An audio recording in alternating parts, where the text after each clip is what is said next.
Ar kada nors pastebėjai, kad vieni kvepalai tiesiog gražiai kvepia, o kiti tarsi pakeičia tavo savijautą? Šiandien noriu papasakoti apie Enjoy Care 111 numerį. Man asmeniškai tai moteriškumo, elegancijos ir vidinės stiprybės aromatas. Pirmiausia, pajunti gaivų bergamotės prisilietimą. Jis tarsi pažadina, suteikia lengvumo ir geros nuotaikos. O egzotiškas jalang įneša šilumos, švelnios prabangos ir moteriškos energijos. Po kelių akimirkų atsiskleidžia širdis. Jazminas ir našlaitė. Šios natos suteikia aromatui švelnumo, romantikos, rafinuotumo.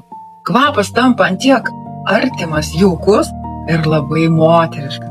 Galiausiai lieka tai, kas įsimena ilgiausiai. Tai sandalmedis ir muskusas. Jie sukuria švelnų, jausmingą pėdsaką, kuris nekalba garsiai, bet palieka įspūdį. Man atrodo, kad 111 skirtas moteriai, kuri nebando būti pati ryškiausia kambaryje. Ji tiesiog žino savo vertę. Ji elegantiška, moteriška, pasitikinti savimi.